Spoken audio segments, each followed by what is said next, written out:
follow me on Instagram, you would have seen last night I picked a whole bunch. Well, frost was going to set in, so I had no choice but to pick. Some of it wasn't mature, but I had to pick all of my Seim.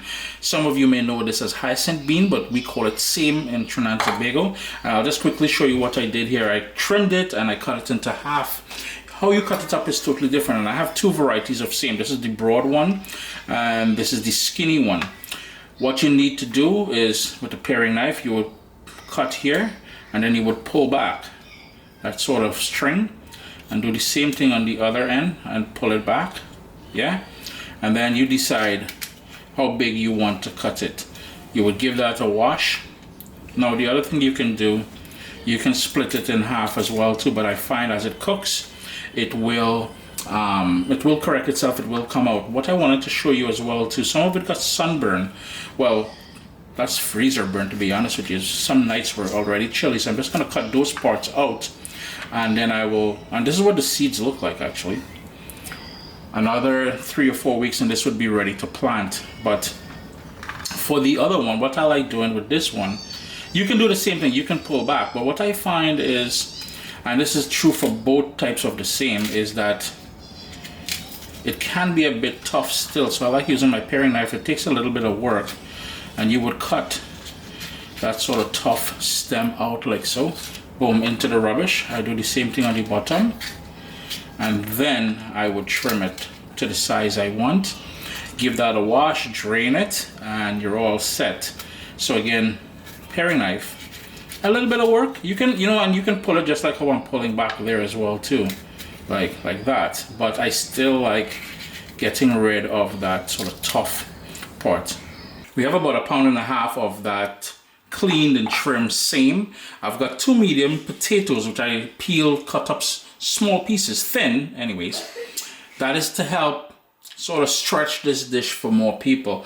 I've got some salted cod that I prepared. If you are interested in a video on showing how to prepare the salted cod, I mean, in my case here, all I did was I soaked it in boiling water, and then I sort of cut it up into the pieces I have here. Basically, all you're doing is trying to remove most of the salt that it was cured in and to rehydrate it. We may still need a bit of salt. Later on we will taste it and adjust it. I've got cumin seeds. We'll need some vegetable oil, or in my case I am using olive oil, garlic, onion, curry powder, my own blend. I mean to say, support Caribbean blends. They have some lovely stuff out of the Caribbean with that sort of madras sort of flavor about it, and some black pepper. If you wanted to add a Scotch bonnet or habanero, anything spicy in here, you can do that. I am holding off on it because today I want to see if Zaire will eat any of it at all, even if it's just a couple pieces of the potato. The other thing is, if you wanted to add a bit of coconut cream or coconut milk, I will use water to help braise it down. But if you wanted to add some coconut flavor in there, you can do that as well. Coconut and curry tends to go good together. I've got my Dutchie pot on the stove on a medium flame, and I'm going to go in with 2 tablespoons of olive oil, and right away, because my pot is nice and warm, I'm going to add my salted cod. And again, it's been prepared where most of that salt has been removed. Turn my heat down ever so gently to about a medium low, and we're going to cook that for about 3 or 4 minutes just to pull out all the flavors out of that salted fish. And any salted fish would work. So if it's pollock, cod, whatever you can afford and whatever you have available, that is what, I mean to say, is what is available, is what you're going to use, right? Anyhow, we're going to cook that out, and the reason for doing it like this, we're going to flavor that oil with that saltfish flavor. We're going to remove the saltfish, and I have it in big pieces. You can leave it in there, but the thing is, it's going to dissolve and mash up, and it's going to get lost in, it's going to get lost. We want a piece of saltfish when we eat it. So we're going to remove it, and at the very end, we're going to add it back.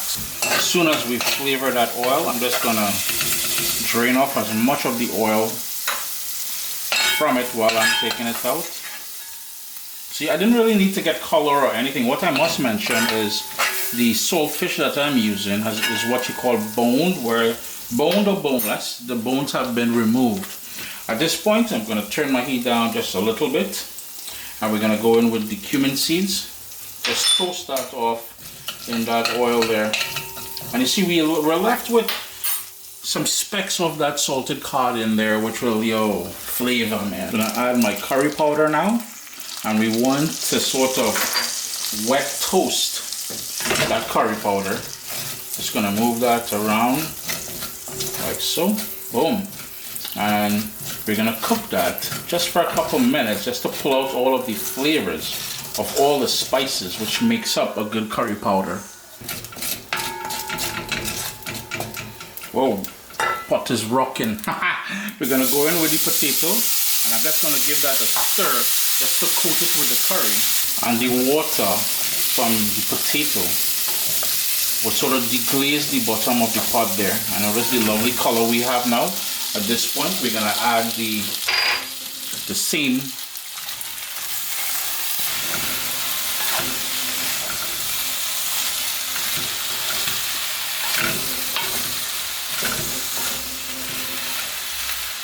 In goes some black pepper, a tiny bit of salt, because like I said, the remnants of salt in the salted cod will be enough to season this, but later on we can also adjust. Onion, of course we've got garlic, and all I'm going to do now is stir that in, and then we're going to cover the pot on that medium-low heat and let it cook for about 3 or 4 minutes, after which we'll open up the pot, check and see how much liquid is in there, because we need to have enough liquid to sort of braise or cook everything until everything is nice and tender. We've got action in the pot there, so we're gonna hit that another quick stir. Oh, Chris, you're making a mess on your stove, sir. Anyhow, at this point, if you wanted to add the Scotch bonnet pepper or whatever to make it spicy, it's totally up to you. I'm gonna go in with water, and that is half a cup of water. So we're gonna sort of steam saute cook this, because we're not putting a lot of water. So I'm gonna turn on my heat to medium low. I'm gonna put the lid back on. If you want, coconut milk instead of water, great. Coconut cream with water, excellent. Totally up to you.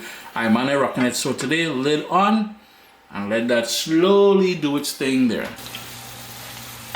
It's been going on that medium-low flame for about 30 minutes now, and this is as tender as I want it. If you want to cook it down more, you can certainly do that. Remember, if you find that the potato isn't as tender as you would like it to be, feel free to add some more water.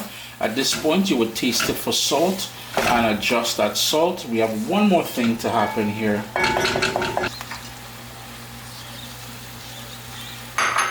We've got to add back that salt fish back into there. I'm gonna give that a stir. You know what? Forget what I said earlier there about checking for salt at that point when I told you there. Mix this in and give it another minute or two, and then check it for salt and adjust it, because the salted cod here will have some more salt in it to add to the entire dish. Sup, soldiers? Listen, if you enjoy this recipe, I'd really appreciate it if you hit subscribe and click that bell notification thing. If you've made the recipe, take a picture and send it to me. Email address down here. I'm really trying to tell people the email address, then Butts will take the address and do all kind of thing with it. And tag me on Instagram at Caribbean Pod.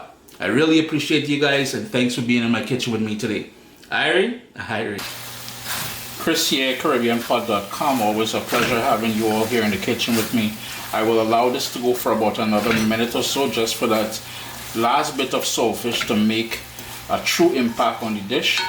Always a pleasure having you all in the kitchen with me. Seim or hyacinth bean, curry potato in there, that saltfish.